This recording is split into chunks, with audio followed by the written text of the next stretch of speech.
Então vamos lá, pessoal, para algumas aplicações e consequências das fórmulas de Fresnel. Então a primeira coisa que a gente vai analisar é incidência normal e incidência rasante. Então incidência normal é o feixe vem perpendicular à superfície, ou seja, aqueles ângulos todos, θ1, θ2 e θ1' vão ser todos zero. Então eu estou perpendicular à interface, estou paralelo à normal à superfície.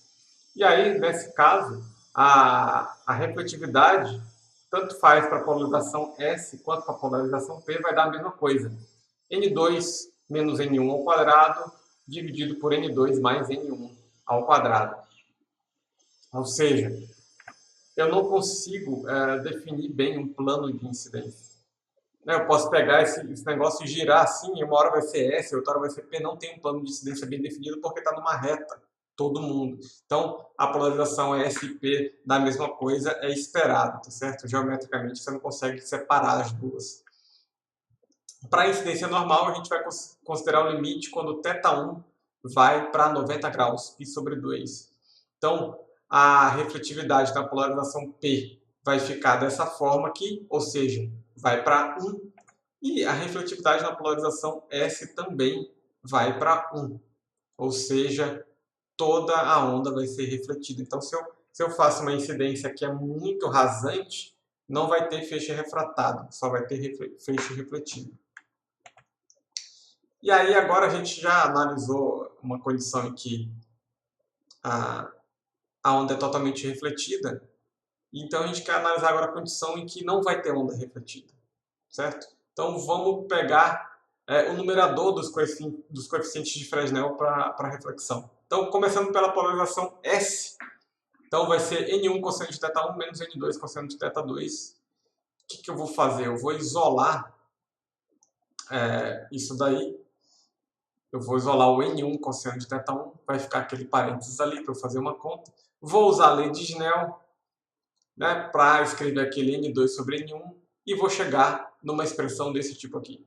N1 cosseno de θ1 é igual a 1 menos tangente de θ1 sobre tangente de θ2. Isso tem que ser zero. Ok? Para isso ser zero, ou o primeiro termo é zero, ou o segundo termo é zero. Bom, vamos analisar um de cada vez. N1 cosseno de θ1 ser zero. Bom, só se o ângulo θ for 90 graus. O θ1 for 90 graus, aí o cosseno vai dar zero. Só que θ1 90 graus é incidência rasante. A gente já viu que vai dar 1 a refletividade, na verdade, não vai dar zero. Então, resta o outro termo. 1 menos essa razão das tangentes tem que ser zero. Então, quer dizer que tangente de θ1 é igual a tangente de θ2. θ1 é igual a θ2, isso quer dizer incidência normal. E a gente já viu também que a refletividade não vai ser nula, ela vai ser N2 menos N1 sobre N1 mais N2.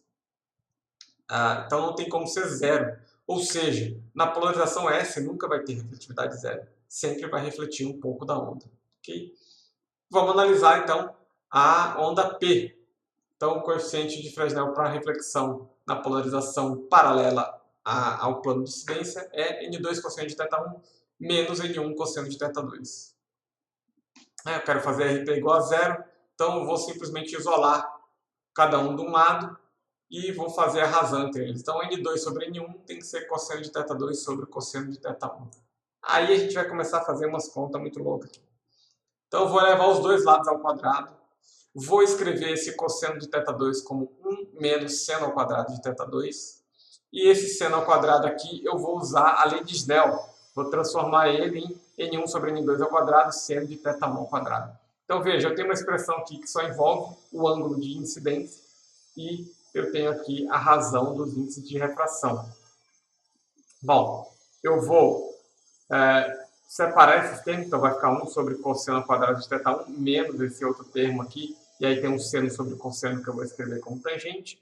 1 sobre cosseno ao quadrado é secante ao quadrado, menos isso. Secante ao quadrado é igual a 1 mais tangente ao quadrado. Esse 1, então eu tenho essa expressão, N2 sobre N1 ao quadrado é igual a isso aqui tudo. Esse 1 eu vou passar para o outro lado e vou colocar essa tangente ao quadrado em evidência. Então, ficou isso daqui é igual a tangente 1 menos essa razão. Eu vou escrever no denominador comum tanto esse lado esquerdo quanto esse parênteses. E agora sim, eu vou multiplicar pelo inverso do parênteses dos dois lados. Assim, eu elimino o parênteses desse lado e do outro lado eu fico com essa multiplicação entre essas duas razões aqui. Bom, esse termo aqui vai cancelar e eu chego finalmente que tangente ao quadrado de θ1 é igual a n2 ao quadrado sobre n1 ao quadrado, tira a raiz e eu chego nessa condição aqui. Então, com a polarização P paralela ao plano de incidência, eu tenho uma condição em que a refletividade vai ser nula. Não vai ter feixe refletido. Né? É essa a condição. Então, esse é o famoso ângulo de Brewster. Né? O θB é o arco tangente de N2 sobre N1. Então, nesse caso, eu vou ter a refletividade na polarização P é zero e na polarização S vai ser diferente de zero. Essa condição dá uma situação em que o ângulo entre o feixe refletido e o refratado é 90 graus. Esse é o ponto-chave. E aí, a emissão de Larmor diz que não vai ter onda refletida na polarização P. Lembra lá atrás, na emissão do tipo Larmor? Então, vamos fazer um desenho aqui. Então, o ângulo entre o feixe refletido, esse aqui, e o refratado é exatamente 90 graus. Ou seja, esse campo elétrico aqui, que é perpendicular a essa direção de propagação, ele vai estar oscilando exatamente na direção em que esse feixe deveria se propagar. Se eu pegar as moléculas, os elétrons oscilando aqui e pegar a emissão de Larmor, eu vou ver que não vai ter emissão na direção da aceleração. Ou seja, não vai ter radiação emitida. Então, esse feixe refletido aqui, nesse ângulo θB, ele não vai existir. Vai ter só o feixe refratado. Então, se eu pegar uma onda que tem as duas polarizações aqui, a onda incidente, aquele feixe com aquele ângulo estranho. Então, eu decomponho ele em polarização S e P. Se eu pegar a polarização S, perpendicular ao plano, ela vai ser refletida. Mas a polarização P não. A polarização S também vai ser refratada, tá? Mas vai ter uma porção dela que vai ser refletida. Então, vejam. É um jeito de eu polarizar a luz. Eu pego uma luz que não tem polarização e incido ela no ângulo de Brewster sobre uma superfície. Jogo ela assim, e aí a polarização que vai sair vai estar paralela à interface. Vai estar oscilando paralela à interface do meio, perpendicular ao plano de incidência, mas é paralelo à interface.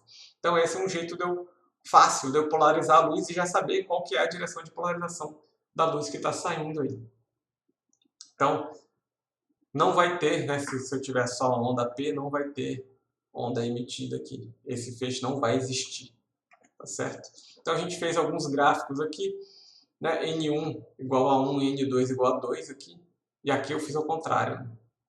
Aqui tem reflexão total interna. Então, a partir do ângulo de reflexão total interna, aqui é 30 graus, eu vejo a refletividade de S, ela só aumenta até chegar aqui, e a refletividade em P, ela diminui até chegar no ângulo de Brewster e depois ela aumenta. Então, esse gráfico aqui, sem a reflexão total interna, é mais fácil de observar. Então, a gente vê a refletividade da polarização S, ela só vai aumentando conforme aumenta o ângulo de incidência. A da polarização P, ela cai até a região do ângulo de Brewster. Tá? E aí depois ela sobe e vai para 1 de novo quando eu vou chegando perto da incidência rasante. Então veja, esse gráfico mostra aqui que nem precisa ser exatamente no ângulo de Brewster. Basta eu pegar um ângulo aproximado aqui, mais ou menos, o ângulo de Brewster, e eu vou ter que a onda refletida vai ter a polarização S apenas. Não vai ter a polarização P. Isso é uma forma fácil de gerar luz ou onda polarizada, onda eletromagnética polarizada. Então é isso, pessoal. Essa é a última aula do curso. A gente se vê nas aulas síncronas para tirar dúvidas sobre as aulas e sobre as atividades para terminar o curso, beleza? Até a próxima. Tchau, tchau.